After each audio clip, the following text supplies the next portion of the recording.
नमस्कार मित्रों, मैं हूँ राकेश अचल। रोज़ की तरह आज फिर आपके बीच में हूँ एक नए मुद्दे के साथ। सबसे पहले आपको आज गोधन और गोवर्धन जो पूजा होती है उसकी शुभकामनाएं, बधाइयाँ। एक ज़माना था, किंवदंतियों में है, कथाओं में है कि भगवान कृष्ण ने अपने क्षेत्र की जनता को इंद्र के प्रकोप से बचाने के लिए गोवर्धन को अपनी उंगली पर धारण कर लिया था और इंद्र के अभिमान को तोड़ा था। दूसरी, हम लोग किसान परिवारों से आते हैं तो हमारे यहाँ आज के दिन गौ पूजा भी होती है, गायों की पूजा होती है और सामूहिक रूप से गोवर्धन पूजा होती है। गाय का जो गोबर होता है उसका हम एक आकृतियाँ बनाते हैं और फिर उसकी पूजा करते हैं, खील से, दूध से, भात से। बड़ा आनंद आता है। पारंपरिक पूजा है। उसमें जो मथानी होती है, जिसको बुंदेलखंड में रई कहते हैं, उसकी भी पूजा होती है। आसपास एक कुआं बनाया जाता है और गायों की आकृतियाँ बना के वहाँ रखी जाती हैं, उन सब की पूजा होती है। कृषि प्रधान देश में इस तरह के त्योहारों का बड़ा महत्व है। लेकिन इस महत्ता को जो हमारा सांस्कृतिक संगठन देश का सबसे बड़ा है, राष्ट्रीय स्वयंसेवक संघ, उसने एक नया आयाम दे दिया है। अब राष्ट्रीय स्वयंसेवक संघ के जो प्रमुख हैं डॉक्टर मोहन भागवत, वो तो गो पूजा और गोवर्धन पूजा में व्यस्त रहे ही आज, और बल्कि उनके निर्देश पर पूरे देश में जहाँ जहाँ संघ के का प्रभुत्व है वहाँ ये गोवर्धन पूजा बड़े धूमधाम से मनाई गई। मैंने भी, मेरे घर पर भी मनाई गई। और संयोग आप देखिए कि हमारे डॉक्टर मोहन भागवत संयोग से आज के दिन ग्वालियर शहर में थे। वो महारानी लक्ष्मीबाई जो वीरांगना 1857 की रही हैं, झांसी की रानी, उनकी समाधि पर भी गए। और गौ पूजा के लिए एक पूर्व मंत्री हैं जयभान सिंह पवैया, उनके यहाँ भी गए। तो ये होता है और होना चाहिए, क्योंकि इससे कुछ नहीं है। गाय ठीक है, आवारगी में हैं या गायें गौशालाओं में बुरी कंडीशन में है तो वो अलग है, लेकिन फिर भी मान्यता तो मान्यता है। तो आज मैं, चूँकि डॉक्टर मोहन भागवत मेरे शहर में मेहमान है पिछले 4-5 दिन से, और वो अपने अनुषांगिक संगठनों को कुछ ज्ञान दे रहे हैं और बड़ा गुप्त ज्ञान सा है, क्योंकि उसमें हम लोग अखबार वाले जा नहीं सकते, मीडिया वाला कोई जा नहीं सकता। उनकी तरफ से भी, संघ की तरफ से भी कोई रोज़ की ब्रीफिंग भी नहीं होती है। और उनका अनुशासन तो आपको मालूम है कि कोई जो प्रचारक है वो बाहर आकर के अंदर की बात बाहर कर नहीं सकता। इसलिए हमारे यहाँ बुंदेलखंड में कहते हैं ना कि ऐसी गोपनीय मीटिंगों को कि चुकरिया में गुड़ फूट रहा है। चुकरिया यानी मिट्टी का पात्र, और उसमें गुड़ फोड़िए आप तो आवाज़ नहीं होती है। ठीक यही संघ करता है, संघ करता आया है। संघ अब 99 साल का हो गया, 100वें साल में चल रहा है। अगले 2025 में उसका शताब्दी समारोह है। तो ऐसे में संघ की पूरी जो जीवन यात्रा है उस पर हमें एक विहंगम दृष्टि डाल लेनी चाहिए। सरसरी तौर पर ही डाल लीजिए, क्योंकि आज की राजनीति में, आज की व्यवस्था में संघ की एक महत्वपूर्ण भूमिका है। प्रत्यक्ष भूमिका हो, परोक्ष भूमिका हो, लेकिन भूमिका है, आप इससे इनकार नहीं कर सकते। तो सबसे पहले आप देखिए कि 1925 में जब संघ की स्थापना होती है और आधिकारिक रूप से इसके जो पहले जो प्रमुख बनते हैं वो बनते हैं डॉक्टर केशव राव और बलीराम हेडगेवार साहब। उन्होंने संघ को प्रारंभिक अवस्था में, जबकि देश आज़ाद नहीं हुआ था, तैयार किया, खड़ा किया, और देश में एक संगठन, उस समय जो बंटवारे की हवा चल रही थी और जो हिंदू राष्ट्र की परिकल्पना थी हिंदूवादी संगठनों की, उन सबको एक झंडे के नीचे लाके खड़ा किया और 9 साल तक वो लगातार इस अभियान में जुटे रहे। यानी संघ का जो प्रारंभिक ढांचा है वो डॉक्टर केशव राव बलीराम हेडगेवार साहब की देन है। अब इसके बाद आप देखिए कि उन्हें कुल 9 साल का अवसर मिला और 9 साल के बाद उनका देहांत हो गया। तो ये माना जा सकता है कि उनको जीवन पर्यंत के लिए वो संघ के प्रमुख बने थे, लेकिन काल के कराल के गाल में उन्हें जाना पड़ा। लेकिन उन्होंने जाते जाते एक अच्छा काम किया कि अपना उत्तराधिकारी घोषित कर दिया, और वो उत्तराधिकारी बने माधवराव सदाशिवराव गोलवलकर साहब। गोलवलकर साहब अपने पूर्व के जो प्रमुख थे हेडगेवार साहब, उनसे कहीं ज़्यादा प्रखर हिंदूवादी साबित हुए और उन्होंने संगठन की जो भी मूल अवधारणा थी उसको बड़ी मजबूती से तैयार किया।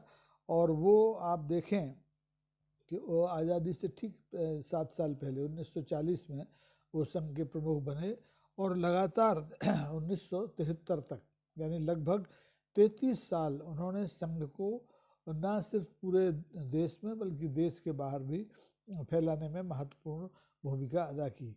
आज आप जो फौज देख रहे हैं देश में प्रमुख पदों पर है, माननीय प्रधानमंत्री नरेंद्र मोदी से लेकर के बहुत से लोग हैं, ये सब उन्हीं के कार्यकाल में पके पकाए क्या कहते हैं, हमारे यहाँ तो कहते कच्चे बर्तन थे, ये पके बर्तन हैं संघ के और परिपक्व हैं। और आप देखिए कि ये उस स्थिति तक पहुँचे कि सत्ता इनके हाथ में आई और ये संघ के एजेंडे को क्रियान्वयन करने की स्थिति में हैं। पहले स्वतंत्र रूप से थे, अब बैसाखियों की सरकार है, लेकिन इससे कोई फ़र्क नहीं पड़ता है। तो जो गोलवलकर साहब हैं उनकी प्रतिष्ठा संघ में मेरे ख्याल से इस संघ के संस्थापक हेडगेवार साहब से ज़्यादा है, क्योंकि उन्हें कार्यकाल बहुत लंबा मिला। 33 साल बहुत लंबा होता है। सत्ता में भी लोग इतने वर्षों तक रहते नहीं लगातार। संगठनों में भी भले ही वो मेहनत करते हों, लेकिन दशक 2 दशक में उनके खिलाफ आवाज़ें उठना शुरू हो जाती हैं या उनके सत्ता संघर्ष शुरू हो जाता है पद को पाने के लिए। लेकिन गोलवलकर साहब के ज़माने में ये कुछ नहीं हुआ और उन्होंने एक छत्र रूप से आरएसएस को, इसको आरएसएस ही कहते हैं, उसको मजबूत बनाने में, उसको व्यापक बनाने में और उसके जरिए राजनीतिक सत्ता तक पहुंचने के लिए जनसंघ जैसे संगठन खड़े करने में महत्वपूर्ण भूमिका अदा की। उसके बाद आते हैं माधव दत्तात्रेय मधुकर दत्तात्रेय देवरस साहब, इन्हें बाला साहब देवरस भी कहते हैं, बाला साहब ठाकरे नहीं, बाला साहब देवरस। तो मुझे स्मरण है कि मैं न तो गुरु गोलवलकर साहब को देख पाया और ना मैं हेडगेवार साहब को देख पाया। गुरु गोलवलकर के समय इतने संसाधन प्रचार तंत्र नहीं थे और मैं भी उस समय छात्र रहा हूँगा, तो मुझे याद नहीं, मैंने उनके दर्शन नहीं किए और उनकी विचारधारा के बारे में भी मुझे बहुत ज़्यादा कुछ पता नहीं है। लेकिन देवरस साहब ने जब 1973 में गुरु गोलवलकर के बाद संघ की कमान संभाली तो मुझे सौभाग्य मिला उनसे मिलने का भी, उनके भाषण सुनने का भी और उनके सक्रिय अवस्था के भी भाषण मैंने सुने जब वो बिल्कुल यंग थे और अस्वस्थ जब हो गए थे, व्हील चेयर पर जब चलने लगे थे, तब के भी उनके भाषण टूटी फूटी भाषा में सुने, बल्कि उनके भाषण बाद में पढ़े जाने लगे थे। तो मेरा सौभाग्य कि मैंने उनको देखा और देवरस साहब की जो छवि थी वो भी एक बहुत कठोर प्रशासक जैसी थी। वो जैसे अभी चीन के राष्ट्रपति हैं ना शी पिंग साहब, जिनपी सिंह, वैसी कुछ उनकी पर्सनालिटी थी। बिल्कुल कम बोलते थे और चेहरा बहुत सख्त रहता था, उस पर मृदुता तो थी ही नहीं। तो निश्चित तौर पर यह सब उनकी तपस्या और साधना के बल पर आई होगी। उनके समय में आरएसएस ने पहली बार देश में जब आपातकाल लगा 1975 में तो बहुत काम किया। उसके पहले देश में आपदाएं आई उनमें भी बहुत काम किया। आपातकाल के खिलाफ भूमिगत रह के भी काम किया। आप देखेंगे उनके उस समय प्रचारकों की संख्या 1200 से ज़्यादा थी, लेकिन मुश्किल से 100-125 प्रचारक ही इंदिरा गांधी की सरकार की पकड़ में आए, जिन्हें मीसा वीसा में जाना पड़ा और बाकी लोग भूमिगत रह कर के अपना काम करते रहे। यानी देवरस साहब भी एक कुशल प्रशासक संघ के साबित हुए और उन्हें समय भी मिला। वो 1973 से 1994 तक यानी कोई 21 साल तक संघ की तस्वीर को गढ़ते रहे और उन्होंने संघ को एक नई ताकत प्रदान की। क्योंकि देखिए आज़ादी के पहले जो संघ था वो दूसरी तरह का संघ था और आज़ादी के बाद का जो संघ था वो दूसरी तरह का संघ था।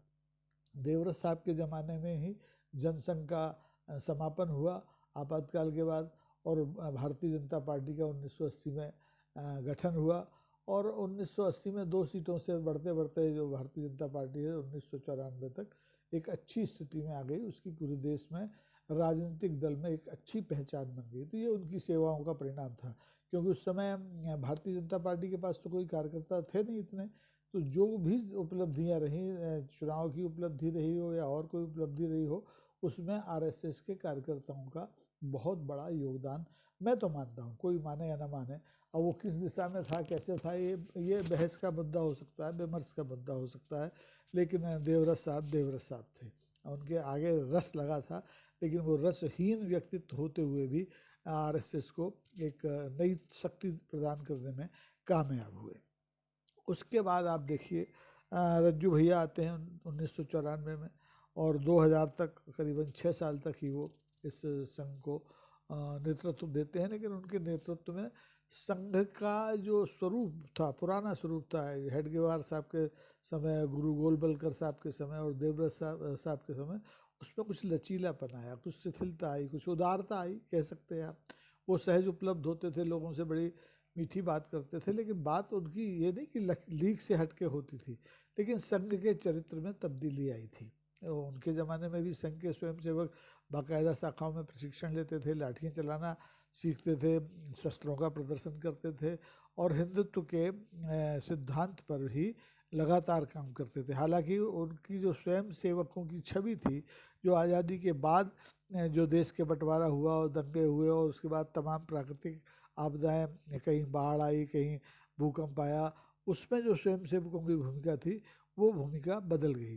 स्वयंसेवक धीरे धीरे सत्ता प्रतिष्ठान के नज़दीक आने की कोशिश करने लगे, और इस कोशिश में आप देखते हैं कि इसी अवधि में हमारे जो रज्जू भैया साहब हैं, प्रोफेसर राजेंद्र सिंह, इनकी अवधि में ही भारतीय जनता पार्टी की गठबंधन की पहली सरकार बनी, जिसमें कि माननीय हमारे ग्वालियर शहर के शान अटल बिहारी वाजपेयी जी प्रधानमंत्री बनाए गए। हालांकि उसके पहले जो जनता सरकार बनी थी उसमें वो विदेश मंत्री रह लिए थे, लेकिन भारतीय जनता पार्टी के और संघ के प्रचारक के हाथ में कमान पहली बार रज्जू भैया के कार्यकाल में आई। और यहीं से आप देखेंगे कि आरएसएस के चरित्र में थोड़ा थोड़ा परिवर्तन आने लगा। आरएसएस के जो क्या करें जी, जीवन व्रती कार्यकर्ता थे, जिन्होंने शादियां नहीं की थी, जो सत्ता से दूर रहते थे, जिनका खान पान बहुत साधारण होता था, जो पाँव में चक्कर और क्या मुंह में शक्कर डाल के, चने डाल के अपना काम करते थे, चुपचाप राजनीतिक प्रतिष्ठानों को अपना, जो उनका जो भारतीय जनता पार्टी थी उसको प्रतिष्ठित करने के लिए जो काम करते थे, धीरे धीरे धीरे वो सत्ता में हिस्सेदारी भी करने लगे। जो संघ की ओर से संगठन मंत्री बनाए जाते थे जिलों में, संभागों में, प्रदेशों में, उन्हें भी सत्ता का जो स्वाद है वो उनकी दाढ़ में लगना शुरू हो गया था। तो यहाँ से हम देखते हैं कि आरएसएस वो आरएसएस नहीं रही जो गुरु गोलवलकर साहब के समय थी, जो हेडगेवार साहब के समय थी और जो देवव्रत साहब के समय तक थी। तो इसीलिए आप देखें कि जो पक्के संघी थे, उन्होंने धीरे से डॉक्टर रज्जू भैया को, डॉक्टर राजेंद्र प्रसाद को सत्ता से हटा दिया। हटा क्या दिया, वो स्वेच्छा से हट गया। उन्होंने कहा भैया मुझसे नहीं संभलता है। और उसके बाद आप देखेंगे कि जो उत्तराधिकारी बनते हैं वो बनते हैं कुप्प सुदर्शन जी, दक्षिण से आते हैं और अच्छी हिंदी, संस्कृत, अंग्रेजी बहुत अच्छी बोलते थे, जानते थे और बड़े अच्छे प्रवाचक थे। मैं तो उनके कई भाषणों को सुना। संघ के जो विशेष कार्यक्रम होते हैं दशहरा वगैरह के, उनको भी मैंने सुना, मुझे बहुत अच्छे लगते थे। मैं देवव्रत साहब से जब नया नया पत्रकार बना था 1978-79 के आसपास, तो उनकी शक्ल से मुझे डर लगता था, आतंक सा उनके चेहरे पर एक होता था। लेकिन जो हमारे सुदर्शन साहब थे, के.एस. सुदर्शन साहब, ये बहुत ही भद्र और बहुत ही सहज और बहुत ही मीठा बोलने वाले संघ के नेता थे, प्रमुख थे। तो इनके कार्यकाल में भी संघ ने करीबन 9 साल तक अपनी यात्रा को जारी रखा और इस यात्रा के कई सफल भी हुए और कई असफलताएं भी हुई। तो इन पर अभी चर्चा का विषय नहीं। अभी तो मैं आपको संघ की यात्रा के बारे में बता रहा हूँ और उसमें जो थोड़े बहुत तब्दीलियाँ आई वो बता रहा हूँ।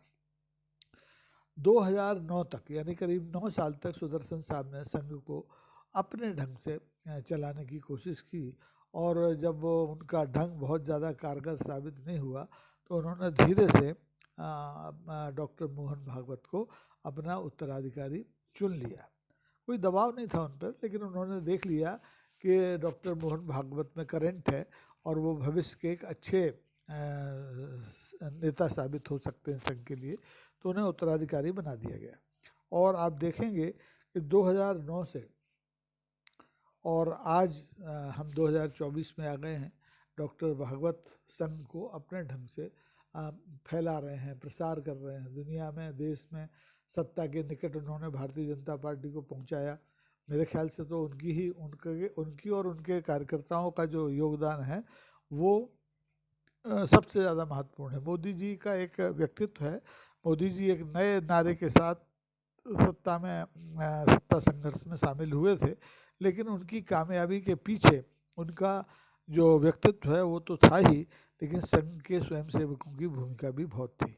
2014 में जो भारतीय जनता पार्टी को प्रचंड विजय मिली, उसका मैं 90% श्रेय संघ के कार्यकर्ताओं को और डॉक्टर मोहन भागवत को देता हूँ, क्योंकि ये जोड़ी बड़ी अच्छी जोड़ी थी। मोदी और डॉक्टर भागवत दोनों हम उम्र हैं, लगभग एक ही सन में पैदा हुए हैं, 1950 के आसपास, यानी दोनों की उम्र अब 74 साल के आसपास है, 75वें में चल रहे हैं। तो दोनों की जुगल जोड़ी ने हिंदूवाद का जो नारा था, जो परिकल्पना थी, उसको साकार करने में सत्ता की जो ज़रूरत होती है उसको हासिल किया।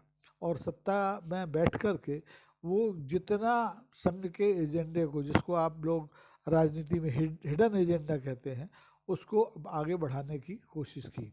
वो चाहे हिंदुओं को एक करने की बात हो, चाहे वो अल्पसंख्यक जो मुसलमान जो संघ के शुरू से टारगेट में रहे हैं उनको अपने ढंग से निपटाने की बात हो, उनके जो जाति कानून थे उनमें परिवर्तन की बात हो। सबसे बड़ा तो मुद्दा था राम जन्मभूमि बाबरी मस्जिद विवाद, उसको भी इसी जुगल जोड़ी ने संघ के डॉक्टर मोहन भागवत और माननीय प्रधानमंत्री के रहते हुए भी एक निर्णायक बिंदु पर ले जाया गया। अब उसमें अदालतें कितनी इनके प्रभाव में थी, क्या यह सब कुछ कानून से हुआ या सब कुछ परस्पर रजामंदी से हुआ, ये अलग बहस का मुद्दा है। लेकिन उनकी डॉक्टर भागवत की ये सबसे बड़ी उपलब्धि है कि उनके कार्यकाल में राम मंदिर विवाद सुलझा, नया राम मंदिर बना, उसकी में प्राण प्रतिष्ठा हुई। और इन तीनों महत्वपूर्ण अवसरों पर डॉक्टर भागवत और हमारे मोदी साहब, वो डॉक्टर नहीं हैं लेकिन वो डॉक्टरों से बड़े डॉक्टर हैं, तो वो इस जोड़ी ने काम किया। और इसीलिए मैं मोहन भागवत का बड़ा प्रशंसक रहा, क्योंकि वो आज जो कहते थे कल उसमें सुधार कर लेते थे। अगर उन्होंने आरक्षण का आज विरोध किया तो कल आरक्षण को ज़रूरी बता दिया। उन्होंने अगर आज अल्पसंख्यकों को हिंदुओं का दुश्मन बताया तो दूसरे दिन कह दिया कि नहीं, जो भारत में है वो सब हिंदू हैं और वो हमारे भाई हैं। तो यानी करेक्शन करने में डॉक्टर मोहन भागवत का कोई जवाब नहीं है। और आप देखें उन्होंने सबसे बड़ा करेक्शन किया कि जो संघ का स्वयंसेवक हाफ पैंट और सफ़ेद टी शर्ट और वो निक्कर कहते हैं उसको, नेकर और बेल्ट और काली टोपी बांध कर शाखाओं में जाता था या अपने कार्यक्रमों में जाता था या स्वयं सेवा करता था, उन सबको कोशिश की डॉक्टर भागवत ने कि कुछ उसमें तब्दीली आए, और आई। उन्होंने उस पैंट का रंग बदल दिया, खाकी से ब्राउन हो गया, उसको हाफ से पूरा कर दिया। यानी अब आप संघ की जांग को उघड़ा हुआ नहीं देख सकते, इतने पर्दे आ गए हैं। पारदर्शिता नहीं आई, पर्दे आ गए, फुल हो गया, हाफ से फुल पैंट हो गया, अच्छी बात है। लेकिन देखिए संघ में जो गणवेश है वो उसकी पहचान है। और मुझे तो ये डर था, लेकिन वो डर मेरा निराधार था कि भारतीय जनता पार्टी की सत्ता में आने के बाद कहीं सरकार में बैठे हमारे जो माननीय प्रधानमंत्री हैं वो संघ के इशारे पर या अपने मित्र डॉक्टर भागवत के इशारे पर सरकारी गणवेश का रंग भी वही न कर दें जो कि आरएसएस के स्वयंसेवकों का। लेकिन ऐसा नहीं हुआ। अब जो स्थिति है उसमें मुझे लगता है कि डॉक्टर भागवत और डॉक्टर मोदी में कह लेता हूँ, उनका विद्वता में डॉक्टर होना या ना होना, इतना डिग्री होना उतना महत्वपूर्ण नहीं है। और डॉक्टर भागवत भी कोई एकेडमिक डॉक्टर थोड़ी है, पशुओं के चिकित्सक हैं। उन्होंने पढ़ाई की और वो भी अधूरी छोड़ के निकल आए क्योंकि ज़रूरत पड़ गई थी आपातकाल के समय संघ को उनकी। तो बहरहाल डॉक्टर भागवत की सबसे बड़ी उपलब्धि जो ये रही कि उन्होंने उनके कार्यकाल में भारतीय जनता पार्टी दूसरी बार सत्ता में आई, और तीसरी बार जब भारतीय जनता पार्टी की हालत ख़राब हुई और भारतीय जनता पार्टी से संघ के रिश्ते खराब हुए, भारतीय जनता पार्टी ने खुल के कह दिया कि उन्हें अब संघ की ज़रूरत नहीं है, तब भी डॉक्टर मोहन भागवत ने अपना आपा नहीं खोया और इशारों इशारों में मोदी और शाह और उनकी पूरी टीम को समझाते रहे कि देखो भाई, आप जो कर रहे हो वो ठीक नहीं है। और मुझे लगता है कि शायद रिश्तों में सुधार आ गया हो। अब आया है या नहीं आया है ये तो आने वाले विधानसभाओं के और चुनाव परिणाम है वो बता रहे हैं।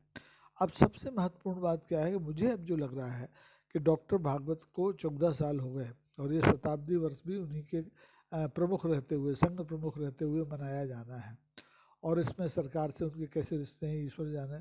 लेकिन अब उनके जो नारे हैं, उनके जो एजेंडे हैं वो तो अपनी जगह हैं, लेकिन उनके नारे अब मोथरे पड़ते दिखाई दे रहे हैं।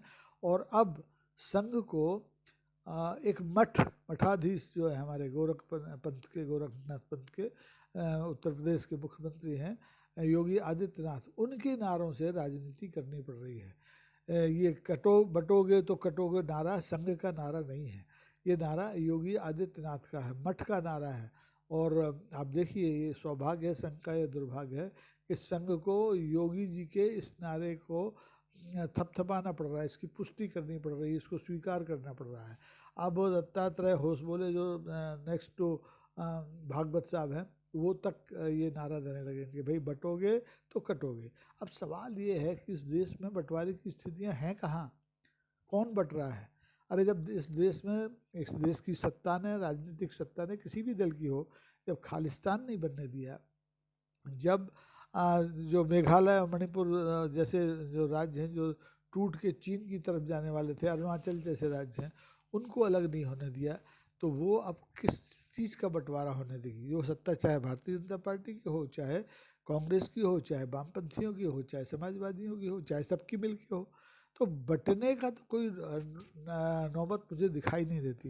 लेकिन ये नारा जानबूझकर भारत की जनता के मन में एक भय उत्पन्न करता है कि अगर हम बट गए तो कट जाएंगे। अब बांटने वाला कौन है और काटने वाला कौन है, ये चिन्हित करना बहुत ज़रूरी है। और डॉक्टर भागवत इस मामले में अपने ढंग से काम कर रहे हैं। उन्होंने देश की 20 करोड़ आबादी को काटने वालों के रूप में चिन्हित किया है, और जो 75-80 करोड़ की आबादी है, हिंदुओं की आबादी, बहुसंख्यक आबादी, जिसमें आदिवासी हैं, जनजातियां हैं, दलित जिनको कहते हरिजन हैं, ये सब हैं, उनके मन में ये डर बिठा दिया है कि भाई अगर आप बिखरे तो आप काट दिए जाएंगे। और कौन मार काट में दक्ष किसको माना जाता है दुनिया में? मुस्लिम समुदाय को, क्योंकि वो मांसाहारी हैं, बकरा खाते हैं, मीट खाते हैं, तरह तरह का। तो लेकिन ये खान पान के आधार पर ये देश 1947 में एक बार बट चुका है, जाति और धर्म के नाम पर एक ही बार बटा है, दोबारा नहीं बटा। दोबारा तो पाकिस्तान बटा है, बांग्लादेश वहाँ बन गया, और हिंदुस्तान में अब बंटवारे की, जनता के बंटवारे की धर्म के आधार पर, जाति के आधार पर, भाषा के आधार पर, खान पान के आधार पर बंटने की कोई संभावना नहीं है। हमने जब धारा 370 अनुच्छेद 370 संविधान का जम्मू कश्मीर में लगा था, तब जम्मू कश्मीर को नहीं बंटने दिया इस देश ने। तो अब जब वहाँ धारा 370 नहीं है, जम्मू कश्मीर पूर्ण राज्य भी नहीं है, तो वो कैसे बट जाएगा? इस देश का मुसलमान, क्या 20 करोड़ मुसलमान हिंदुस्तान छोड़कर कोई अलग देश बना लेगा? नामुमकिन है, असंभव है।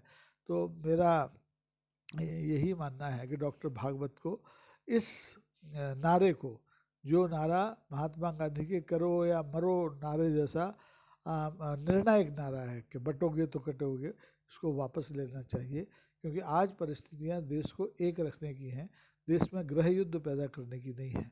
और मुझे नहीं लगता कि डॉक्टर भागवत अपने पूर्व के जो उनके वो रहे हैं, शासक रहे हैं संघ के,